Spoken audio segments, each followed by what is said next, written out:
You're listening to the Sass podcast. I'm your host, Christy Rocha, also known as Sass. I identify as a woman, a wife, and a mother. That should tell you a lot already. And over the last few years, I've learned the value of talk therapy. I have seen how my inner work not only enhances my own well-being, but also my marriage, my parenting, my relationships. And in fact, you wouldn't be hearing this right now if it weren't for the work I've done. My mission is to debunk the misconceptions and stigmas around what therapy is and who it's for. Let's normalize working on our mental health and seeking help when needed. We've all heard of self-care, self-help, and self-love, but do you often wonder how to actually make it all happen? I do. You'll hear strategy-based conversations with professionals, as well as inspiring and validating stories from women who are just like you and me. Think of this podcast as the weekly therapy sessions you didn't know you needed, with a dash of sass, a lot of vulnerability, and me, relentlessly asking, but how? Hello. Okay, so today I'm joined by Diana Simon. She is a mom, wife, content creator, marketing guru, and my friend. She's also kind of my coworker. So Diana is the marketing coordinator at Luann Nigara Inc. And if you're thinking that name sounds familiar, it is because you hear it at the end of every show. This show is a production of Luann Nigara Inc. And Luann Nigara just happens to be my mom. Shh, okay, secret's out. All right, so this is supposed to be about Diana, but someone listening is probably a little bit confused, so here's some context. My mom, Luann Nigara, is the host of A Well-Designed Business, which is the #1 rated podcast for interior designers. Whoop, whoop. And my podcast, Sass Says, is the first of more podcasts to come that she produces under her umbrella. So Diana, the woman of the hour, is our marketing coordinator. She takes the lead on all things social media, marketing, and podcast production for A Well-Designed Business and consults with me on Sass Says. So Diana and I connected obviously through work initially, but have often discussed behind the scenes our struggles with mental health and motherhood. So today we discuss her long road to an ADHD diagnosis, what her life with ADHD looked like growing up versus now, how she copes, and how things changed when she became a mom. We talk extensively about her experience with mental health and motherhood, our shared experience of PMDD, which is premenstrual dysphoric disorder, and more. We talk about what do we want for our kids, therapy. We talk about navigating marriage with mental health struggles. And so, this episode is a real life, boots on the ground kind of discussion about mental health, how it changes us, but also how critical and life-changing it is to get help. So here's Diana. Hey, Diana. Thank you so much for being here with me today. Hi, Christy. Excited to be here. Thank you. I'm gonna get right into it. Tell me about, when you first started seeing a therapist and what was the catalyst? So this goes way back to, I guess, 2010. It was my freshman year in college.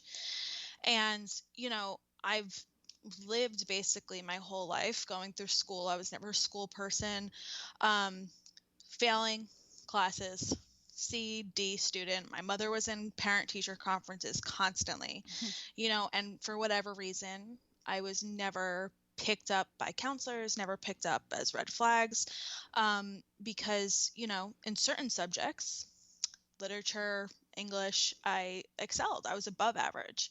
And so like, she's fine. She's just not engaging in these classes, whatever. Get to college, and my first semester I was, put on academic probation, and they're like, pretty much you have to bring up your grades next semester or you're going to be kicked out. And that was kind of my come to Jesus moment, where it's like, okay, I'm going to finally try and get some answers and go to a psychologist and get some kind of answers. So that's the first reason I went to therapy, and I got an ADHD diagnosis as an adult. And it's like, how in the world did I get to this point without anybody picking up on this? And it was frustrating, but it was like, a day and night difference. I got medication, I got an IEP from my college, and the next semester I was on the dean's list with straight A's. So it was pretty much a night and day difference. I didn't know too much about ADHD. I kind of had the preconceived notions that everybody else does, that it's like, I can't pay attention, I procrastinate. So I would just take it to take an exam or take it to get Take your my homework medication, done. you mean? Yeah, yes. Yeah. Take my meds to get an assignment done, or uh yeah, get an assignment done, or Mm-hmm. just, get through school. So after I was done graduating, I was like, oh, I'm good. I don't need this anymore. Mm. And I wasn't fully aware on how much ADHD affects your entire life. And so, fast forward to 2020, when I have a brand new baby. It's the pandemic. I'm now working from home. And it's just my anxiety, my depression was just unmanageable. And that's how I ended up in therapy the second time. Mm. And so, the first time was just a diagnosis. I need to figure out what's wrong with me, but I didn't stay in therapy. I didn't, you know, get to the root cause of things and, you know, try and gain skills to deal with it. I was just, It was a like a band-aid. band-aid. Yeah. Yep, yep, exactly. Yep. Yeah. Slap the band-aid on there and call it Yeah. a day. And then it kind of evolved into something much more this past, year or two. Yeah, it's really interesting because I actually, yesterday, I was listening to the Skinny Confidential podcast, and they had this doctor on, Dr. Amen. He's a psychiatrist, he's a neuroscientist. Basically, he's been studying brain scans for, I don't know, 20 years, something. Mm-hmm. He's very well versed in the mind and the brain. And he was talking about his own daughter. And he says, listen, there's no way for me to say this that doesn't sound brutal, but for the longest time, I just thought my daughter wasn't very smart because we couldn't get her to focus in school. We couldn't get her grades up. We had all the tutors in the world. Nothing was working. And at some point, I just thought, yeah, all right, she's just not that smart, I guess. And he's like, at the time, I guess his children are much older than we are, but it was at right around the time he was starting to do brain scans. And he's like, you know what, let me scan your brain. And, through that process, through working with other clinicians, they diagnosed her with ADHD and she got on medication, and then she was like an honor roll student for the rest of her life. Yeah. And he is fully trained in this and still had a hard time diagnosing his own daughter. Yeah. I mean, And, I find that very comforting, because I know that my mom probably had a hard time with this whole thing, because she was a teacher for 30 years. wow. She was a principal. She owned a daycare. It's not like she wasn't in this world, but I think as a parent, I know that you're in denial. You look at things with your own kid much differently than you do students. And there's nobody that did more than her, because she was in this field. She was in every conference. She advocated for me. And ADHD presents a lot differently in girls. So it's like, to hear that even somebody like that could have missed it, Yeah. it shows you how wide and varying the symptoms are, but also especially presents very differently in girls than boys.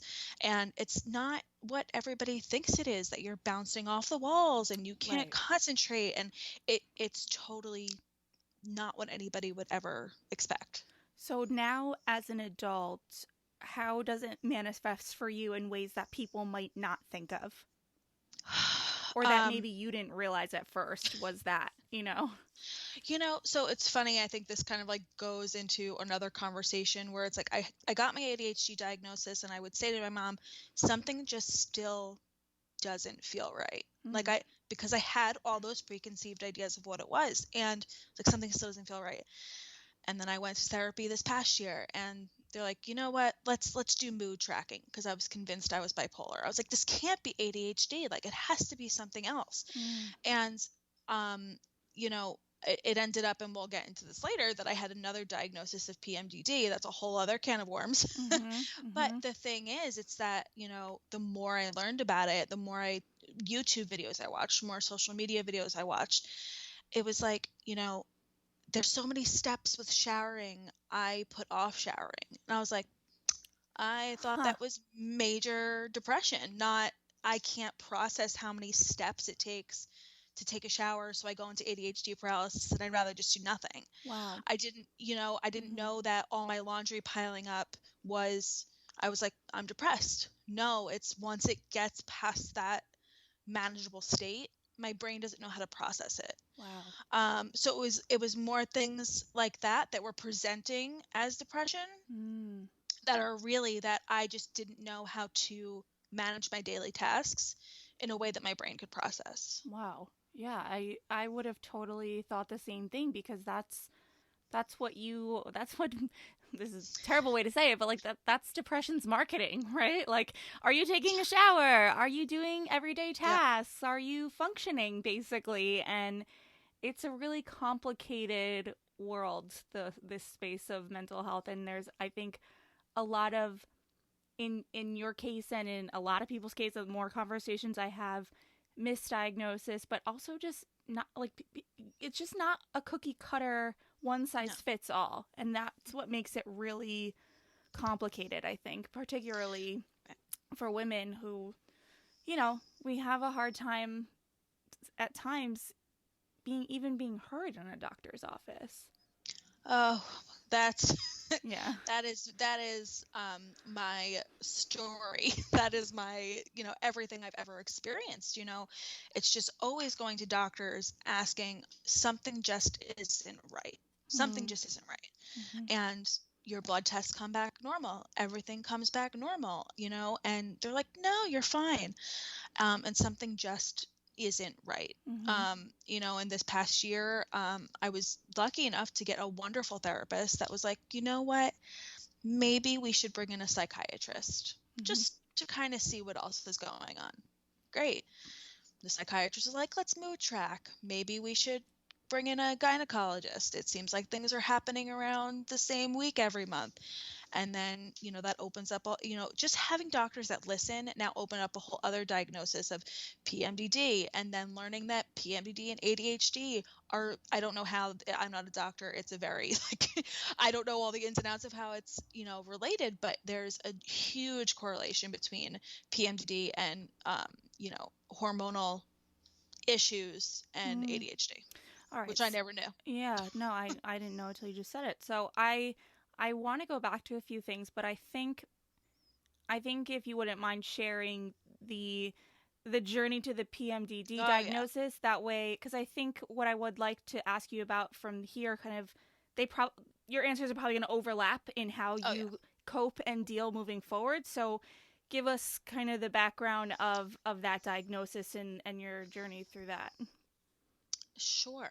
So when I started going to therapy in April of 2020, I was kind of talking to my therapist about my anxiety and my depression. And, I had cameras all over the house. I was convinced, something was going to happen to my husband at all times. I was crying all the time. It was bad. I was just waiting for the other shoe to drop Wait, all the what do you time. mean you had cameras all over your house? Oh, I had security cameras inside, outside the house, whatever, just because I needed to see my husband. Like, if my husband didn't answer the phone, a normal person would be like, he's Oh. sleeping, he's busy. My husband's dead. In my brain, Yeah. my husband's dead. Mm. And so, like, I laugh about it because what else are you gonna do? But Yeah.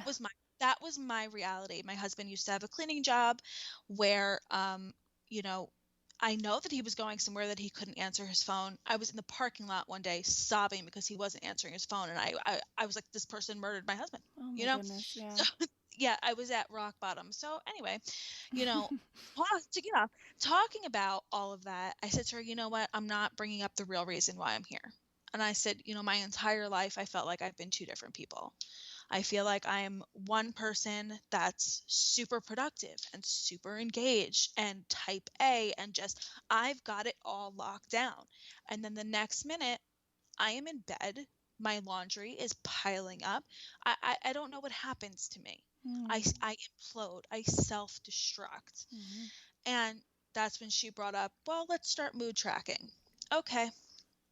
My therapist started noticing every single month around the 15th, I would cancel my appointments.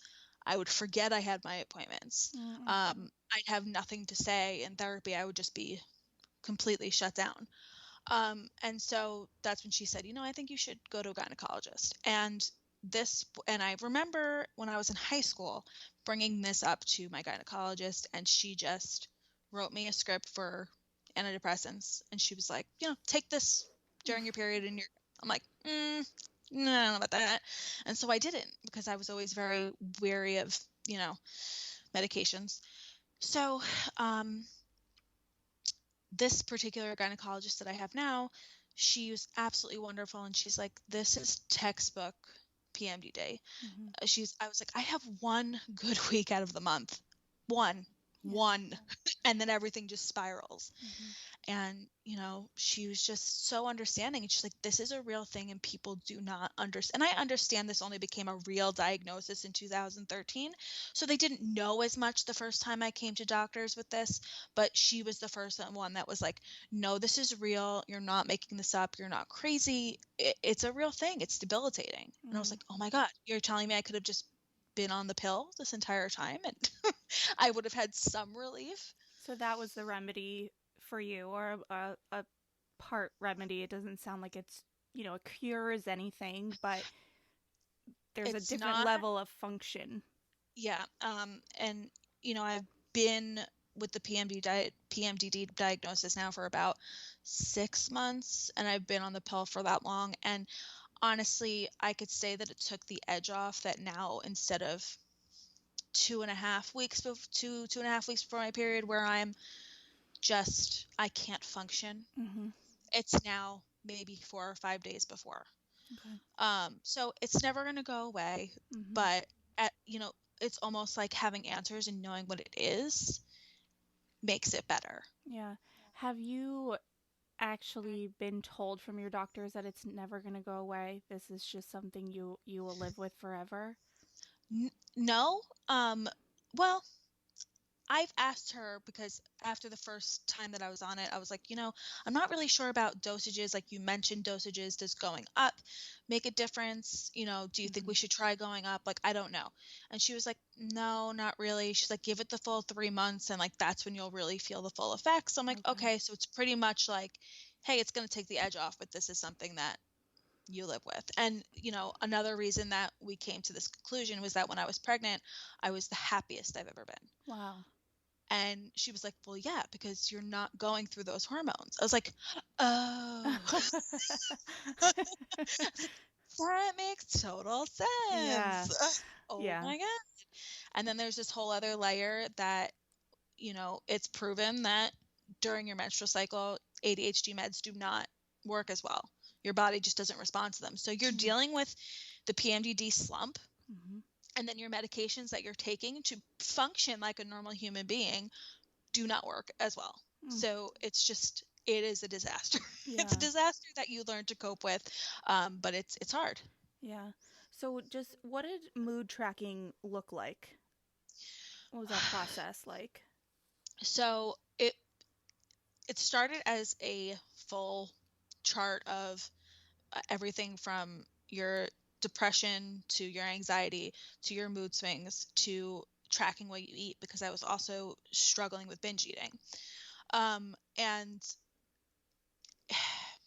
having ADHD, sticking with things that you're not interested in isn't exactly like our strong suit. And so I kept saying to her, I was like, I would do maybe 2 weeks of it, and then I'd be like, oh yeah, that thing. So she started having to take like 2 weeks at a time, because I'm like, I this is not working for me. I was like, I could never finish a full cycle of tracking, but it took months before I was even able to give her enough information for her to be like, okay, I see a dip at the same time. And you know what? A lot of it was my therapist being like, no, I can corroborate that literally every single month around this date, she's canceling or forgetting appointments, or she's different.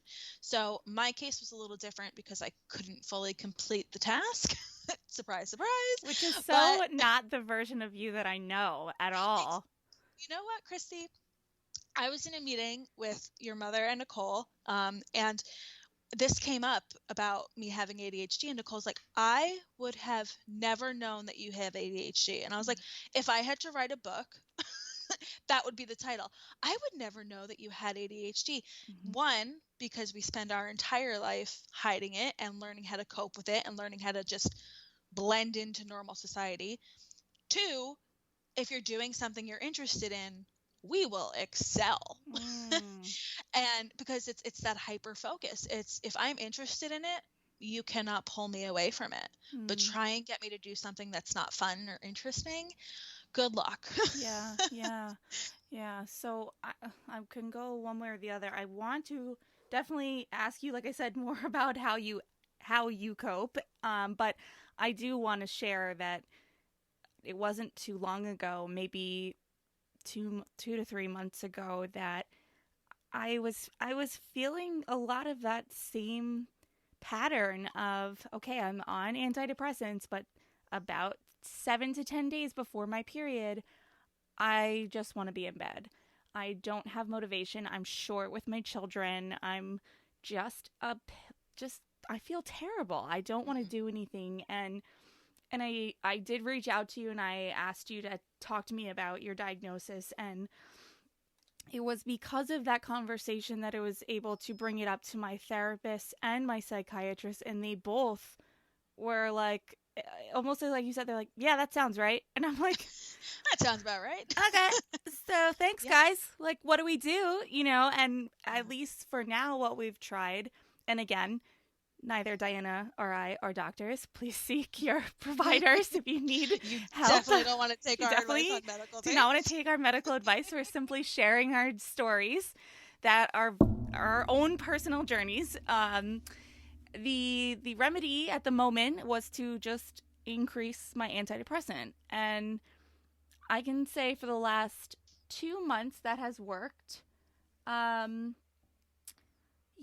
still notice that time of the month, but it's like that, in therapy, when you start to get to that place where thoughts, you can just picture them crossing your brain, but they don't stop. It's like, it's kind of like that. It's like, oh, we're here again. Okay. All right. Just keep moving. You know what I mean? It's like there's an awareness, but I'm no longer at the point of being debilitated, at least for now. We'll see, how it goes, because, I think some of it, I'd be curious, like, my son is 1.5 years, and I wouldn't say that I'm hormonally totally, quote unquote, like, evened out. I don't know, from childbirth. So I'm kind of curious. What does that even I don't know.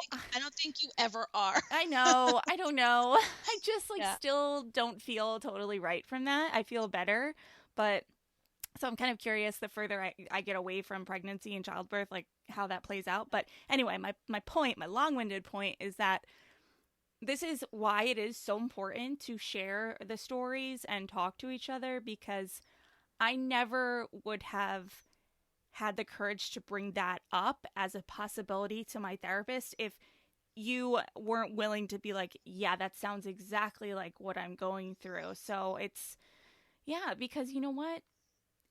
No doctor, no therapist, no psychiatrist can be in your house and in your life every day to know exactly what's going on. And if you don't speak up,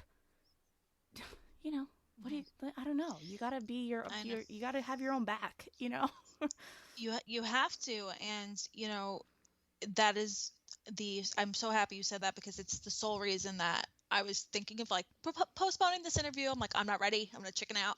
But that is the point, is that I spent so long struggling with this, and just that exact feeling of something just isn't still right. Yeah. And if I could just plant the seed in somebody else's mind to look into this, right. And especially not even only PMDD, but also ADHD, because there are so many women, because it presents differently in girls, that just go into adulthood and they don't know how much of their life it touches. They really don't. And the fact that those two diagnoses often always go together.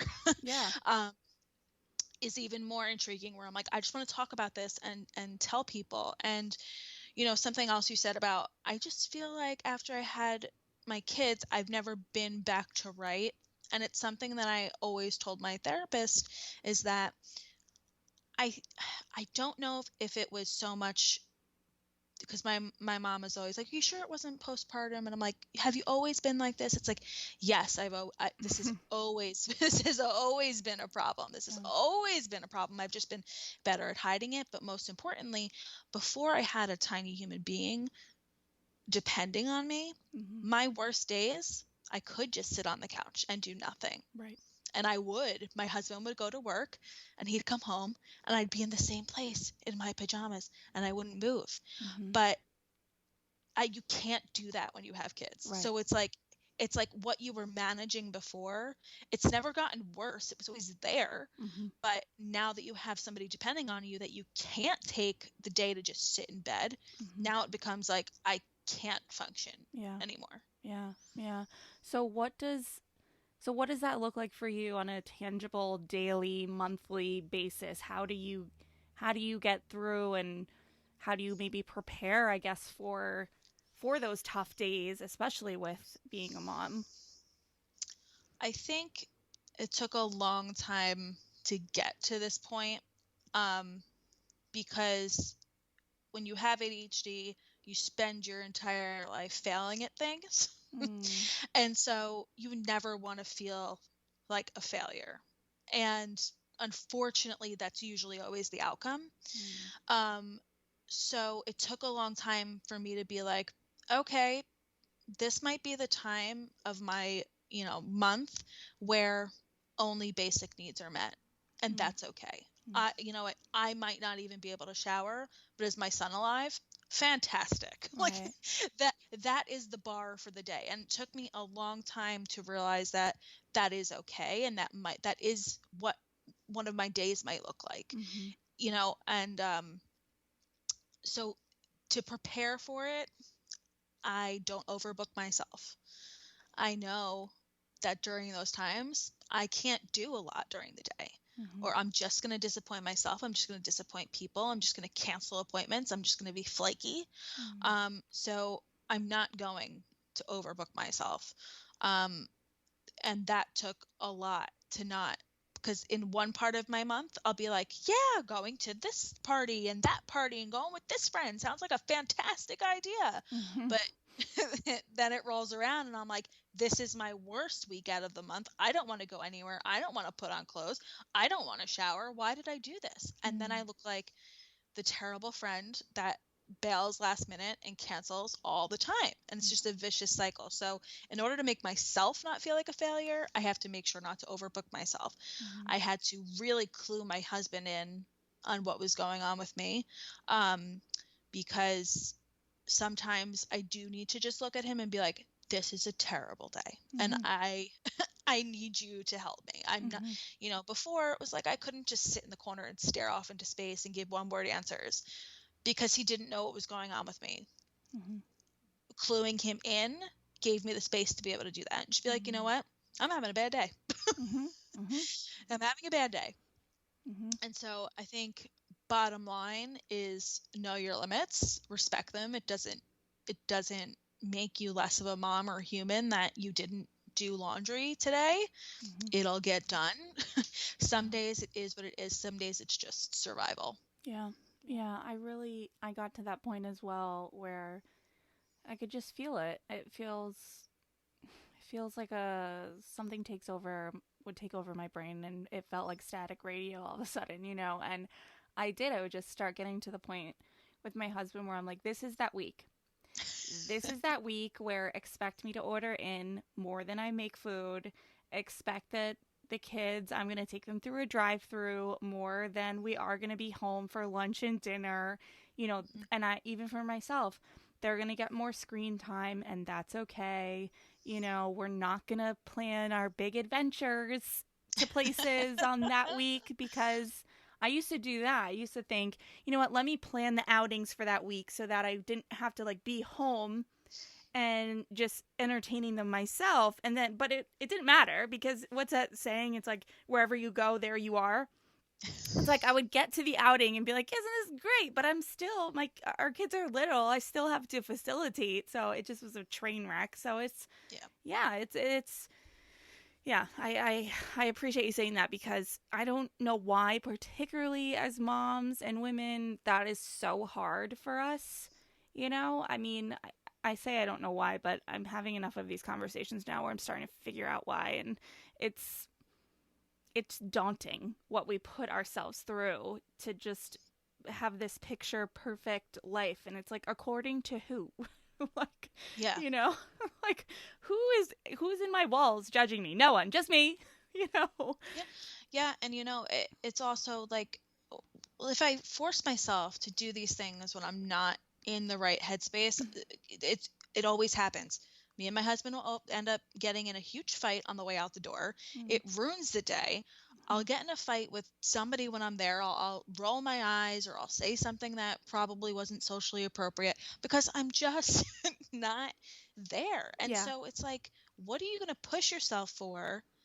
You'd rather just not book yourself for that thing Hmm. than to go and make yourself look like and feel like an ugly person anyway. It's Yeah. just not worth it. Yeah.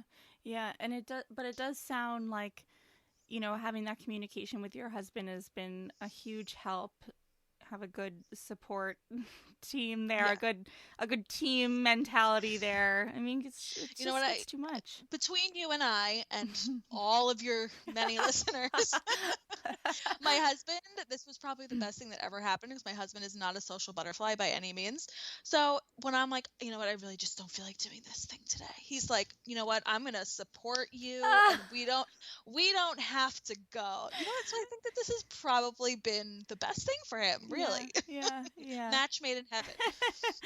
Well, and his schedule is a bit untraditional, correct? Like, and this is how you are able to be here sitting with me right now, and how you get a lot of your kind of time to prepare, right? Like, do you want to talk about that a little bit?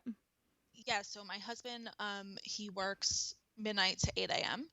And so while it's challenging for some aspects of our life, it honestly works out really well. And I'm thankful for it because when I come home from work and, we have dinner together and I put my son to bed, my husband also goes to bed at like 7 o'clock. Mm-hmm. And then I'm alone Yeah. and I can do what I need to do to recharge. And I think it's hard because I think every mom will identify with when you're left with alone time. You have to choose between, do I be a normal human being and catch up on the housework that I've just been letting sit here, or do I watch a show, or Mm-hmm. do I take a nap, or like what do I do for myself? And some days catching up on the housework makes me feel better about myself, so that is what I want to do. Mm-hmm. But it's also a struggle to be like, you know what, I'm tired. I'm going to go to bed at 7 a.m. with everybody else, 7 p.m. with everybody else in the house. Yeah. Or I'm going to sit and I'm going to play my video game and not feel bad about it. Mm. So I fortunately have that time built in every single day to focus on me. But it's still a struggle to be like feeling guilty about Yeah. taking time to do something that feels good for you. Yeah. Yeah, no, I totally get that. I think every day at nap, I'm like, okay, what am I gonna do? And now I'm having more interviews, right? So there's no option. It is what we're gonna do. But today I did not have one at nap time, and it was like, oh, like it's just a dance in my brain every time at nap because, yeah, I have to decide, do I want to clean the kitchen up, or do I want to do some work, or do I this or do that? And then, like, you get those days where nobody takes a nap. So I'm just like, Oh man. Yeah. Or you'll have like one of those rare days where you're like, I'm feeling good. I don't need to take a nap. ah, But then you're like, but what if I'm tired by the end of nap time comes? yeah, And then maybe I should just take a nap in case I'm tired. It's exhausting. that happens like every day. By like 3, 4 o'clock, Every I'm day. like, I should have napped. Exactly. It's like Yeah. you're scared of being like, I should have napped. So Mhm. then you just nap. So you're not scared. Then you don't say, I should have napped. Mhm. Mhm. So, would you consider yourself naturally more of an introvert or an extrovert? Oh, I think that these terms get confused a lot. I feel like everybody that's like, "Oh, I like to be home," is an introvert. But, you know, you can be social. Mm-hmm. Mm-hmm. And it's just that being social takes energy out of you, and being alone is what recharges you. Where Mm. for me, I am truly an extrovert because I need other people's energy to Yeah. fill me up, or I can't function. Yeah. So I would say I am an extrovert because do I love staying home and being by myself? Absolutely. But I need other people's energy. I need a buddy system to do anything. Mm-hmm. Mm-hmm. Yeah, I asked just because I'm finding myself. Well, I asked mostly because I didn't know about you. You know, I was curious, but and just hearing a lot of what you had said leading up to that about your husband wanting to stay home and this and that, I was like, oh, is she's the social half of the relationship, which is not my, dynamic. So it's always interesting to me to hear about that. But I also find myself coming out of this last year and a half, particularly a completely different person mentally, and really struggling with how I come to social settings now. And I maybe struggling is a little strong. I think there Mhm. was a time where I was truly struggling with it, and now I'm more okay with. I'm not finding anger or sadness about how I'm presenting any longer, but it's foreign to me. I'm not entirely comfortable yet in this new head, in this new, for me too, my body. So I'm like, Mhm. I was out with friends this weekend and we're out in a setting that I've been to plenty of times. And what I would normally find fulfillment out of in that setting was just okay, Mhm. And I was like, huh, it's okay that I'm not as into this, but what am I into? And I was kind of like having that transition, and I was like, am I more introverted now? Or like, what is happening here? I don't know. I just feel different. I think that comes from, you know, a big word in my therapy sessions is content.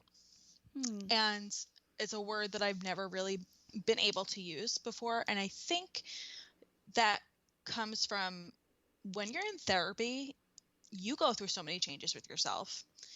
Your relationship goes through so many different changes because you're turning into a different person. Your Yeah. brain is literally changing, the way that you look at the world, the way that you perceive things, Yeah. everything's changing. And I feel like pre therapy, you would go out and you were constantly interacting with people in a mindset of, what are they thinking about me? Do they think that what I said was okay? Yes. And you know, or overthinking that weird thing that you said. And I'm not going to say it's all therapy. It helps a lot, but when you're on anti-anxiety or antidepressant, you care a little bit less about what Mm-hmm. people think about you. You're not Mm-hmm. as like tensed up about that, but I think you're just so much more comfortable in your skin that you don't need the activity that you're doing or the people that you're with or to fulfill you and make you feel something. I think you're already a little bit more whole. Yeah. And Yeah. so I've noticed that I'm just more fulfilled by myself or being with my husband or the people that matter than doing the thing that looks cool or being with the people that, I'm not fulfilled by things around me anymore. I'm a little bit more set in my own skin and who I am. Yeah, I'm glad you I'm glad you concur because I was kind of having this I felt like I was having one of those experiences where you're like watching yourself from above, and I feel like through therapy too, like I've come to be a lot more. I just feel like I've slowed down a lot, so I'm a lot more observant about what's going on around me, and I never would have said that I wasn't that way before. So this is like new heights in terms of observation. But I think you're so right about not being out, being around people and not having it be about what they're bringing to me. Like I was very aware of the fact that I was at a bar and I even happily married, I used to get a lot out of being noticed and being talked Yeah. to. And I just was like, mm, I'm not sad that I'm not being noticed. But it was just like, oh, this is new. I don't care about that anymore. Like, I don't know, just like Yeah. it's a small example, right? But like it just was like, huh, this is a new Yep. experience. I don't I know. think, Yeah. yeah, no, no, no. You have new experiences all the time post pandemic, but post, like, if you've been in therapy and working on your mental health during the pandemic, it's like a whole new thing. I remember the first time I went out after the pandemic, and I made a note to talk about it with my therapist, that I was like, I got in my car after that, social situation, and I felt happy and like fulfilled by it, instead of thinking about every weird thing I said, and if Mm-hmm. they thought what I said was weird, Mm-hmm. or I was present. And I would do a lot of things, like every event had to be over the top. My son's first birthday, like, let's make it a big thing, it all has to be Instagram perfect, whatever. And all of a sudden, I didn't need that. We ordered pizzas, and I had immediate family over, and like, the pictures didn't need to be perfect. I didn't overspend or spend impulsively. It was just, I'm present, and I'm being fulfilled by the things I'm doing. Yeah. I don't, you know what I'm saying? It's Mm-hmm. just a totally different mindset. So I hear where you're coming from. Yeah. And I think one of the most interesting things about everything we're saying is that a lot of what I've taken away and what I've gotten out of therapy in terms of my growth or how I've changed are all in ways that I had no idea I would have wanted to grow and change or needed to grow and change or Mhm. would have thought that would have been the outcome. You go to therapy for something, right? Like something is a catalyst. And next thing you Mhm. know, 2 years later, I'm in this whole other world of exploration of my Yeah. mind. You know what I mean? It's pretty wild. Have you seen? Yeah. Go ahead. Go ahead. No, good. I was going I to was gonna. ask you if you have seen particular changes within your relationship that are noteworthy. Yeah. So that's why I was like, I feel like you're gonna go there, so I'm just gonna wait. But Okay, okay. that's the next thing I was gonna say, was that, like, even me and my husband, it's like, beforehand, anybody looking at our relationship, and even me in my relationship, would say I'm the hothead. He's like cool, calm, and collected. And I'm passionate when things happen. I do go off, okay? But it's like, We're from Jersey, man. Come on. yeah, I mean, really, come on, that's the norm. But, now I would say I'm the much more logical, level-headed one, and I'm looking at him and I'm saying things to him like, what can we do in this very moment that's going to make us feel better? What can we do right now that's going to make us feel better about this situation? And I'm like, oh my God, I am like the calm, logical one now. And he's the one that's going 0 to 60 on little things that don't matter. And Mm-hmm. and so that's been the biggest thing, where it's like our roles have kind of shifted, Mm. but also me and my husband have always had like a very instant connection, always really understood each other, and I've always felt like I could be myself with him. And before therapy, I'm like, oh, it's just because, you know, he's my person. Mm-hmm. Mm-hmm. But after therapy, I'm like, and it's important to note that me and my husband did not live together before we were married. We moved in after we got married, and living with each other, now I'm like, oh, we both struggle with doing laundry and doing normal everyday things. And as Mm-hmm. I'm in therapy, I'm like, huh, Craig does a lot of these things. And I'm noticing a lot of things in myself in him. And so now it turned into more, he'll never go to therapy, never. But I can at least say to him, hey, I recognize these same traits. Mm-hmm. And it's become a lot more of like a team effort, being like, this is what I'm working on in therapy, and this would really help me. And I know that he might not be as severe as me, but I recognize similar traits. Interesting. And so it's become more of like this is what I'm working on. I know you're never going to go to therapy, but it's going to help you too. Mm-hmm. So Mm-hmm. it's become a, like, much more, we're like putting work in together. I feel like we're working on,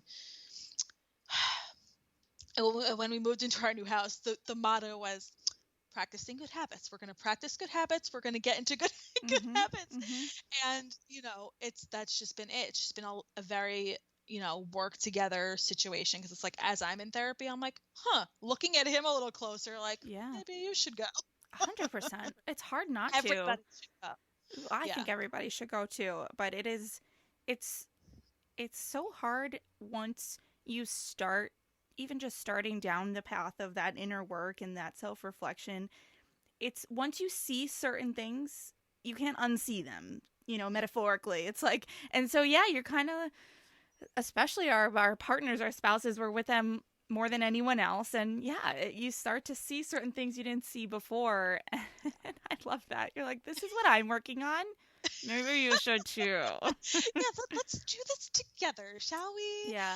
And it is, having a kid together puts like a whole other level on it, because it's like you're doing inner work and you start to unpack in therapy like the ways that you were parented. And it doesn't mean that you had a bad childhood. It doesn't mean that your parents didn't parent you well. It's just that we all have a way that our brain responds to criticism or being led, and what didn't work for you, and you, through therapy, you learn the things that impacted you negatively, positively. And so I'm forming my own realizations of how I want to parent our son, where Craig is not doing this mental like the work. big picture work. The big picture work on how, certain things might affect him. And so I want to parent in one way where, and he wants to parent in another. And it's a constant, well, let me explain to you why saying it this way might affect him in this way. So everybody's learning. Every day is a brand new adventure. So where else would you say, do you find intersections between your journey with mental health and motherhood? This has been a recent revelation, I feel like.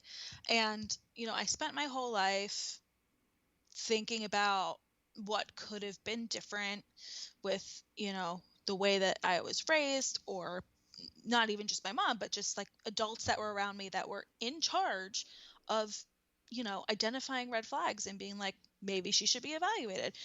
And so I spent so much of my life thinking that way. And then when you have kids, you realize as a mom how my mom might be feeling when I talk about my mental health journey. Like, I can imagine that she has all the different thoughts of, I was a teacher, why didn't I see it? And is it my fault? Does she blame me for it? All those things that I think about how I would feel as a mom now that I am one. And so that's hard, but I realize that, those are the things that I think about with Lincoln is, if he has ADHD, that's my fault. I have to talk to him a certain way and make sure I'm communicating a certain way. But I think the more I thought about it and talked about it in therapy, it's like, my mom never, not never, that's a strong word. I know she's going to listen to this and be like, what do you mean So I'm just going to say that she didn't always know the correct way to phrase things for the way that my brain processes information. Like, your room is a mess. Why can't it always stay clean once we clean it? Like, instead of being like, why isn't your brain processing how to clean up the room? And so she might not have always known the way to say things to me, but the thing that I remember is that she was always there. Every single class that I failed out of, every single bad grade, every single project that I forgot I had due, and she was up with me at 3 a.m. to get it done. All I remember is that she was in every conference. She was up with me at the dining room table, completing the assignments that I screwed up. And it's making me realize that that's the only thing that matters. You might not ever say or do the right thing as a parent, but the only thing they'll remember is if you were there and you had their back. And so that's what I'm trying to keep in mind with Lincoln, is that I'm not always going to say or communicate or do the right thing, but as long as I'm there, that is my duty. That's my responsibility. That's all that he's ever going to remember. Yeah. And I think what I've heard enough times now where it just starts to stick is that, also our kids are their own people.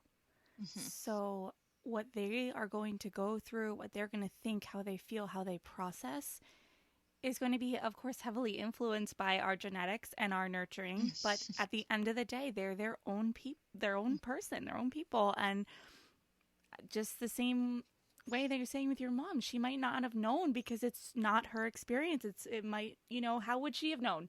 Your Yeah. doctors are saying she's fine. We can't figure it out, And so I think I'm agreeing with your point that you just have to keep showing up for your kid, but also I think recognize that they're their own people and they're going to go through stuff and they're going to process Yeah. the world differently, and there's no way that we're going to get to the end of raising these kids and they're not going to have something to talk about with their No. therapist. Oh no, he'll be in therapy too, talking about me. And it's like, and that's another important thing I think that our generation, because all strong, but many of us are in therapy Hmm. dealing with this stuff. And I think our parents were of a generation where you didn't talk about this stuff. And so they see us in therapy as that they did something wrong. Mm. Like, what do you mean? Like, are you, well, how could you be depressed? Did you have a bad childhood? It's like, no, I had, and that's part of the reason why nothing ever made sense to me. And I always felt off is because I had the best childhood. I had Hmm. supportive parents. I had a strong family. And no, nothing was ever wrong. But the fact of the matter is, brain chemicals are made or they're not made. Hmm. And like, your brain develops the way it develops. It Yeah. doesn't mean that you were a bad parent. We're not in therapy because of something you did as a parent. And I think, and as a mom now, I understand why she has all of that on her shoulders and Hmm. might wonder, is it my fault? Does she Yeah. think it's my fault? No, it's just life experiences and the genetic hand that we're dealt. Yeah.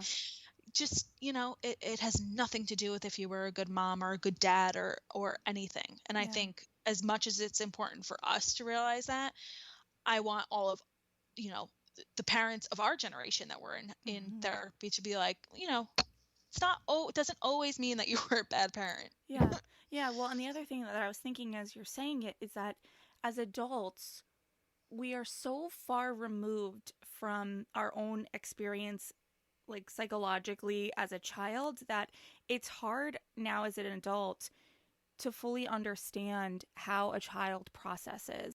I was having this conversation recently with Dr. Elizabeth Cohen. We were talking about divorce and how it affects children. And she's like, what you have to remember is that children truly process everything solely from their own perspective. So Mm-hmm. if mom is sad, their first instinct is to think they made mom sad. Oh, And so it's so important to be honest about, hey, the same way you are going to look at your husband and say, you know what, I'm having a tough day, say that to Lincoln too. mm-hmm. Mommy's having a tough day. And I think that just like you're saying, previous generations may not have been as open about talking about their feelings, their childhood, going to therapy. We are, but we have to then translate it into our actual homes and let Mm-hmm. our children know what we might have only say for the therapy room to some extent, like a reasonable, appropriate Yeah. levels of information. But just our kids see when we're upset, they see when we're mad, they see when we're struggling. So if we don't let them know, yes, I'm struggling, but I'm going to do this and I'm going to do that, or this is why I'm struggling, to something that makes sense to them, she's like, 9 times out of 10, they're going to think, oh, did I make her sad? Uh, So it's really, and again, neither of us are psychologists, but this is the information I've been given.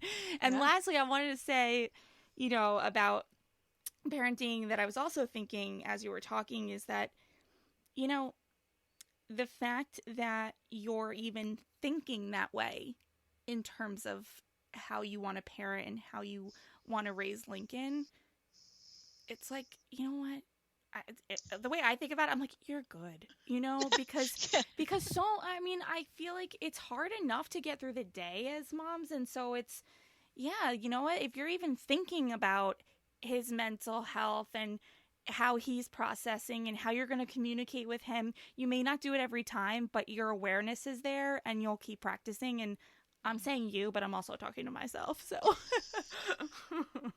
it goes all the way around. Yeah, yeah. You know, it's so wild to now have a little person walking around that like you are in charge of. Yeah. And it makes you think about everything that you went through when you were a kid. And it's funny, right around Lincoln's, you said that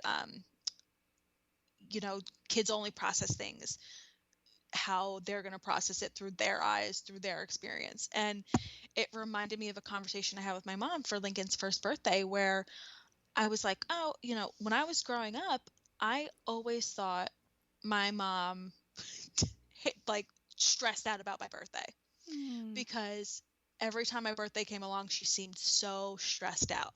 And I'm like, she just doesn't want to throw a party for me. Like the little brat that I was, she just doesn't want to throw a party for me. Yeah. But my mother was a teacher. My birthday was June. Like, oh my gosh, like, yes. She's wrapping up school year. She's yes. packing up her classroom. Yes. So it's like, I was like, oh, I understand it now. And Lincoln's birthday is December 11th. It's Christmas. It's holidays. And like, I was so stressed out planning his first birthday and also planning the holidays and his first Christmas and all. And she was like, see, she's like, it doesn't mean that you're like, so it's so true that kids just process things like, oh, mom's stressed. I must have done something wrong. She must be stressed because of me. And motherhood is a whole other blessing in that sense, where it's like you finally understand your parents a lot more because you're like, I understand. I understand. I get it. 100%. Yeah.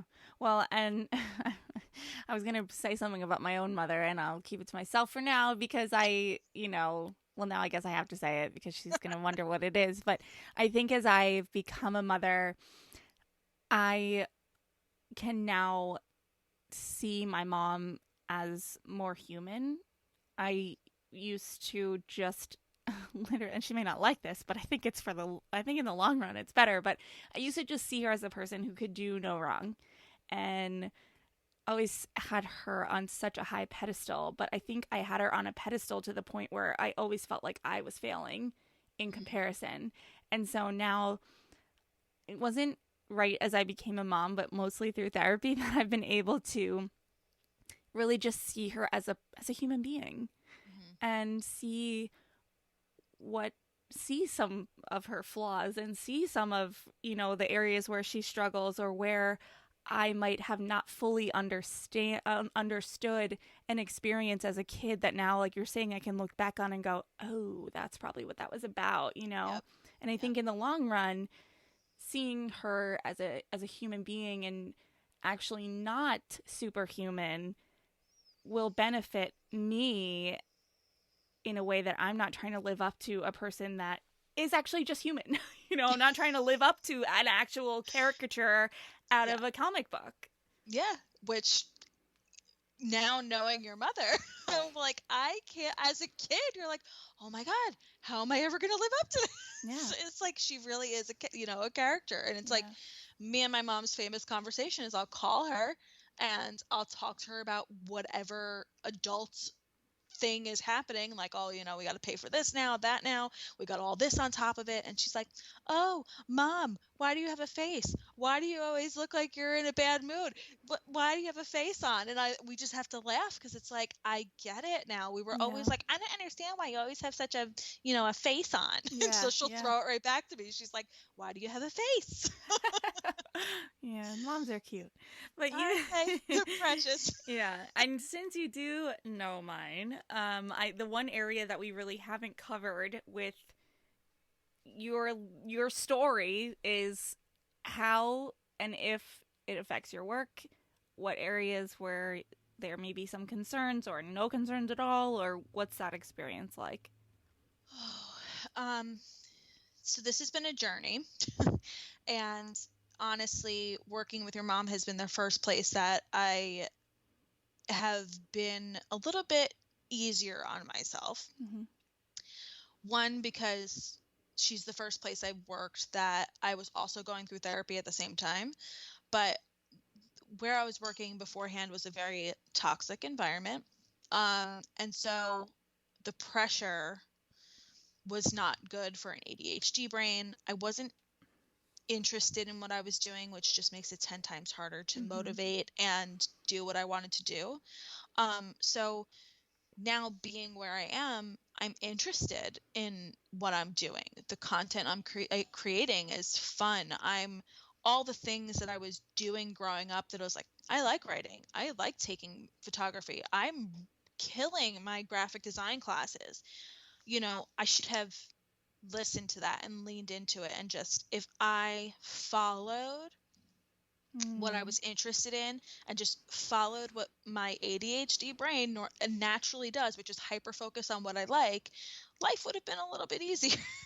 You Hmm. know what I mean? So it's like, yes, work has always been a stressful point for me because I didn't want to fail.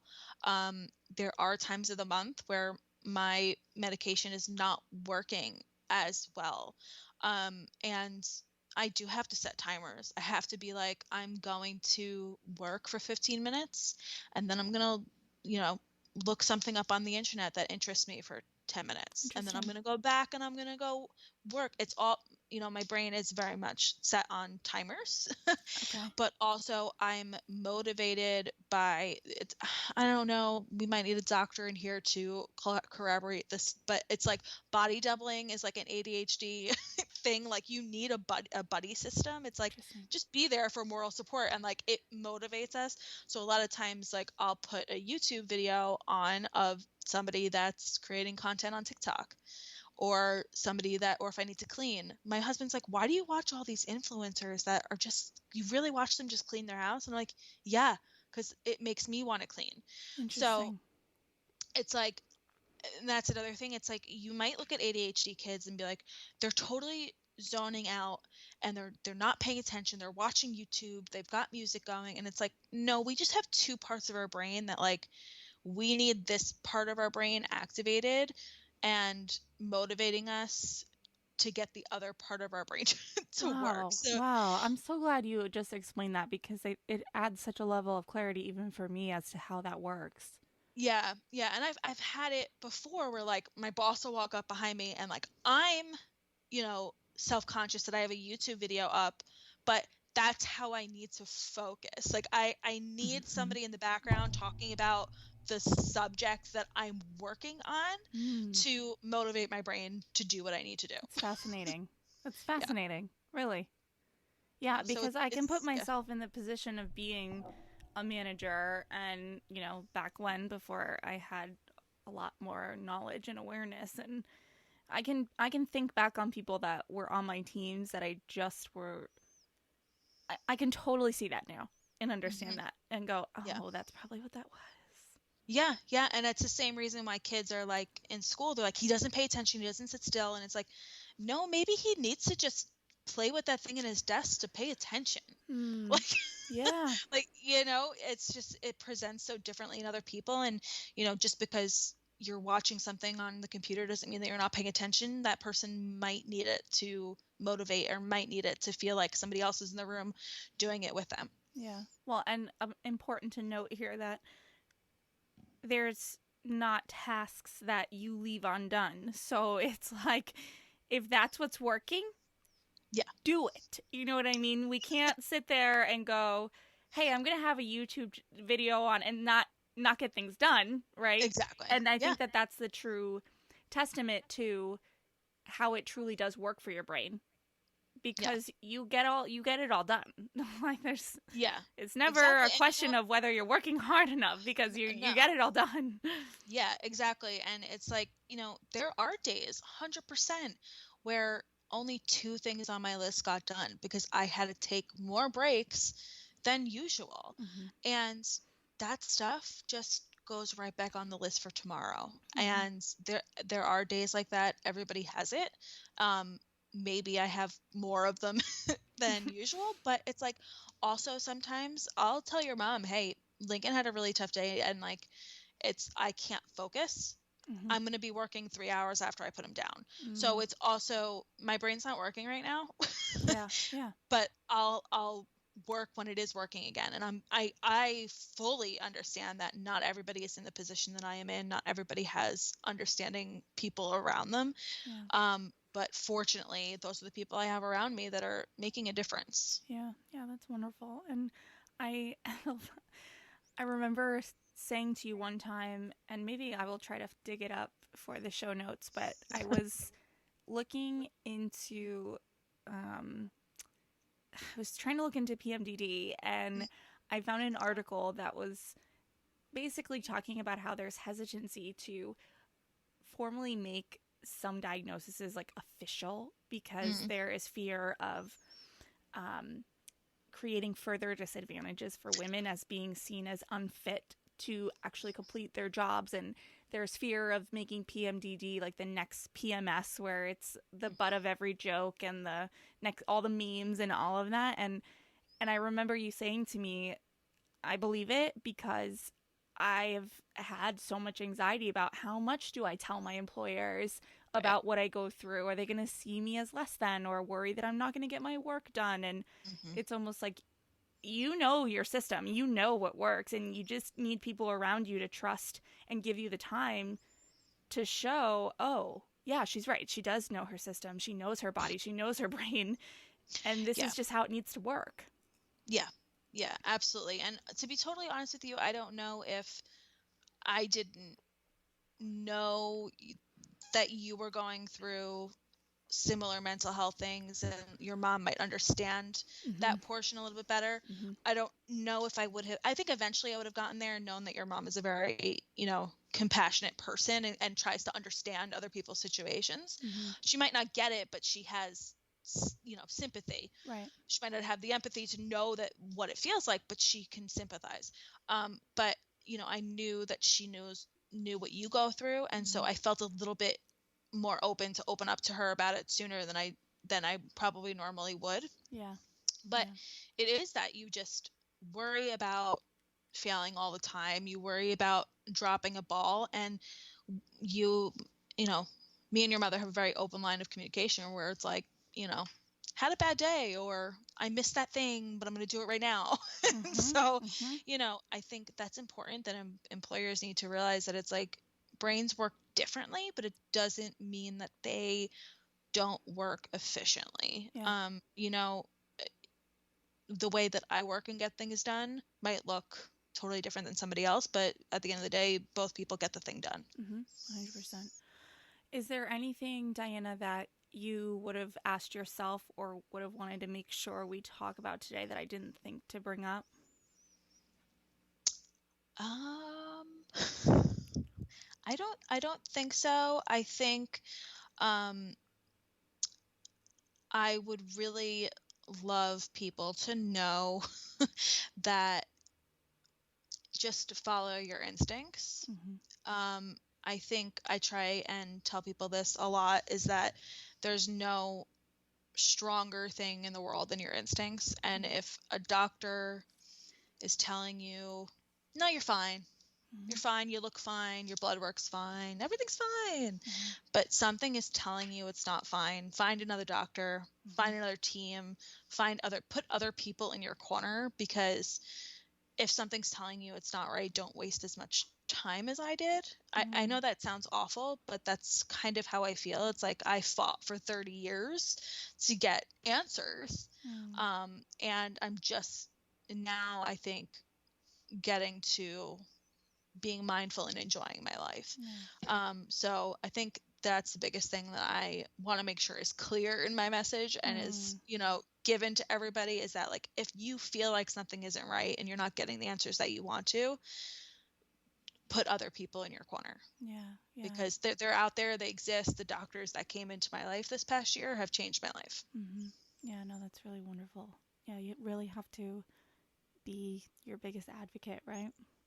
100%, 100%. Nobody is textbook. Nobody presents the same way. So tell people what you're feeling and fight for yourself. Mm-hmm. Mm-hmm. It's so important. Well, Diana, thank you so much. I really appreciate you being so open and vulnerable and sharing your story. And I will reiterate, neither of us are doctors, neither of us are professionals. We're Let's be very clear simply about that. sharing our own experience. And as you will hear at every point in this show, in the closing, this does not replace therapy in any way or medical attention. Please seek it if you need it. So thank you. Thanks, Christy. Thanks for having me. You heard me say it on the show, and I'll say it again. I, like anyone else who works with Diana, would have no idea that she battles ADHD. And I'm sure there are many of you listening who feel the same way about yourselves. You know, you get things done, but you get them done differently than what's considered the norm. Culturally, I believe we're making strides. Way too slowly, but we're making strides towards inclusivity. Systematically, however, we are still failing. From what I know, and if you're actively part of a different experience, please reach out to me, share it with me, let's talk about it on the show. But from what I know to still be true today, school systems and workplaces are not equipped to handle students and employees who think and work differently from how the system was designed to function. We are setting so many kids up for failure based on something they have no control over. It's not right. And when I think about it, yes, I understand that in order to educate an entire population of children, that there needs to be some sort of organization. But how could we ever possibly think that an entire population of children, generation after generation, would be able to learn the same way? It's actually kind of ridiculous when I think of it like that. I don't know, it boggles my mind. I don't know what we do about it, but something needs to get done. So we talked about, how Diana's experience was different because she was deemed different. But the point I really want to make is that she's not so different. And I don't mean that negatively, of course. I mean that to say that ADHD and other mental health challenges, particularly in children, I don't believe are all that uncommon. I believe that they either go unnoticed or misdiagnosed or misunderstood. And it's all because the systems we have are not equipped for uniqueness. And now I know there are plenty of teachers, educators, and administrators who care, who acknowledge this, who care about this, and they want to see every kid get what he or she needs. But it's not resourcefully possible the way things are right now. But does that make it right? No, I don't. It's reminding me of the conversations I had with Vanessa and with Jax about how school counselors are wonderful and vital to school systems, but one counselor for an entire school of kids? It doesn't make sense. Come on. So I don't know. I don't have the answers, but we'll keep talking about it here. If you've had a similar experience or you know of a school system that is doing things differently, that's actively going against these structural norms and all the brick walls of this stuff, please reach out. I'd love to talk about it. But like I said, for now, we'll just keep sharing these stories, normalizing these conversations. And Diana, thank you so much for your vulnerability and sharing.